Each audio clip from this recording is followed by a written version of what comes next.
Oh. You were 50 minutes. I've done a big bit twice. Oh, did ya?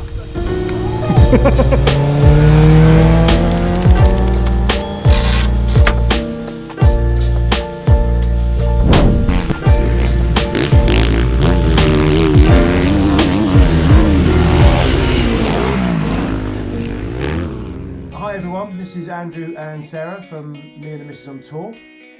We just want to give you a recap of where we went in June 2021, which was the ABR Festival. First time for us. It was good. It was a bit daunting, rocking up in the motorhome with the bikes on the back, thinking we're never going to get in those gates because it was really narrow. The gates were very narrow. The bikes went one way, motorhomes went another, sat in the field. Big mistake. big mistake. Nearly got stuck.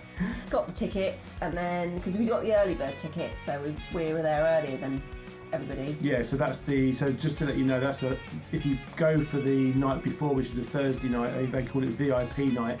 So you get a hog roast, Yep. you get a beer, Yeah, you get some coffee, music and bits and pieces.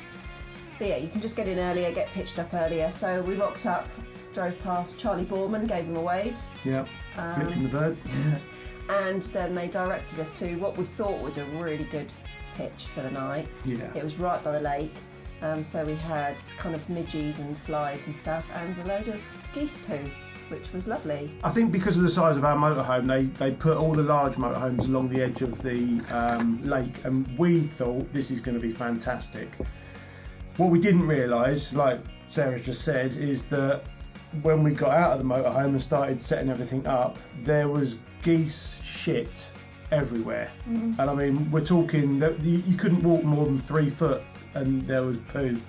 So we waited for our friends to arrive the next day because they didn't get the early bird, and we ended up moving anyway. So we moved further up, and lesson learnt, we will certainly be doing that in the 2022 event.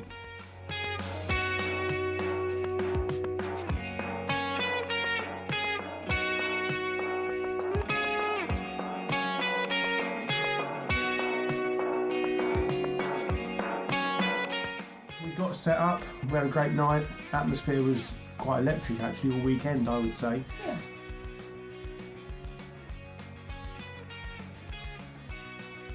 And then we got to go out on the actual trails.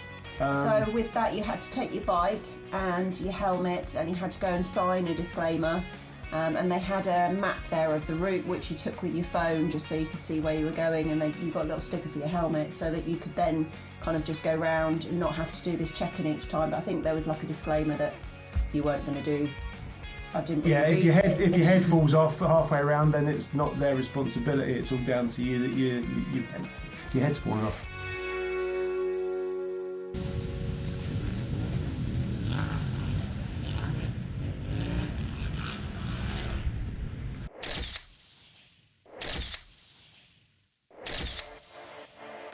Yeah, so we went round before a lot of people because we went round quite early, didn't we, on the... Yeah, another advantage with getting the early bird. So we pootled round, and it wasn't boggy. It was a little bit muddy in places because although it was June and it was really sunny and hot, I think there'd been a lot of rain previously. So that was quite good, but then later in the day it got really kind of churned up where everyone was going round with... There was some really weird sights, wasn't there? I mean, and most of them were in their off-road bikes, but there was Africa Twins and GSs, but they kept all their panniers and stuff on, so they were kind of like, looked a little bit odd going round. Yeah, I mean, we were there, as you'll see by the video, we were there on the KTM 890 Adventure R, and Sarah was on her G310 GS. Both with the standard tyres, which they were okay, done what they needed to do, but I would say you would certainly be better off investing in a set of off-road tyres. We found that we were getting to the point where we were getting stuck because there was people there on the big GS Adventures, and like Sarah said, with full panniers. It was, I don't understand why some people feel that they need to turn up at those things and camp, but actually load their bikes up to then go and ride a 20-kilometre trail that's going to end up back at where you're camping anyway. I think I picked up 3. One, I could have sworn he broke his leg because he was absolutely squealing like a pig, and then it turned out that when I lifted his bike up, his GS Adventure, not even as much as a thank you, and he was squealing like a pig because he was so pissed off that he dropped his pride and joy. Well, don't take it if you don't want to bin it. These things happen. But there are a lot of people that were going around. You had a little off, didn't you? Tiny little one. Yeah. But then what we should have done is actually gone to the, there was a lot of manufacturers there, and we should have gone and put our names down and actually tested some other bikes while we were there and made the most of it. But we didn't do that, but there was plenty signing up. But I think we just kind of didn't really know what we were doing because it was our first year. Yeah.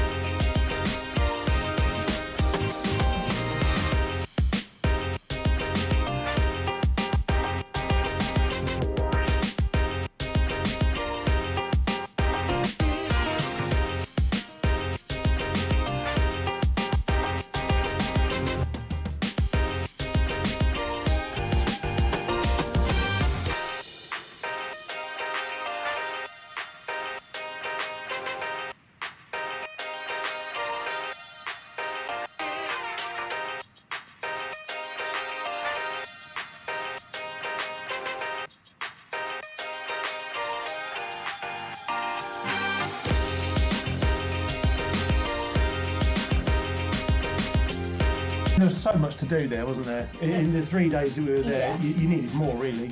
Definitely. I mean, you could definitely make a week out of it. There was obviously loads of. We were just there for the trails, really, but we could have gone out and done some of the routes on the road. Obviously, the off-road stuff that we were doing, and the entertainment in the evening as well. There was so much going on, but because we'd gone with friends, we were kind of socialising with them rather than everybody else. But if you went on your own, I'd imagine that you wouldn't have a moment where you wouldn't be with somebody or listening to somebody talk or going and grabbing a coffee and having a chat with somebody.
I think that there's a lot to be said for the fact that we were in motorhomes and we were put in the motorhome field, which was quite a long way away from where all the marquee and all the events were, even like the bike or the manufacturers.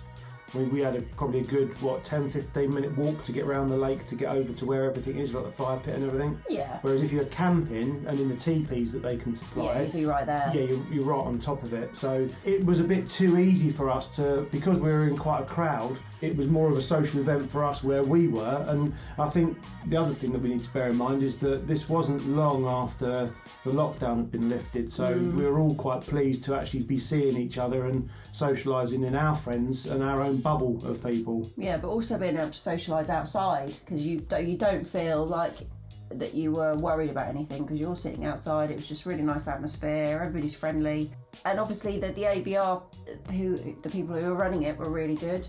Everything was well organised.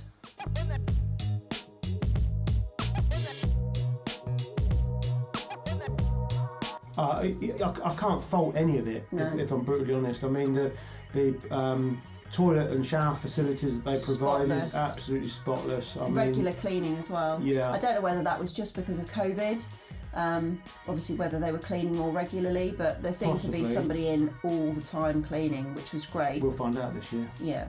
definitely. Because we're actually not going to be taking our...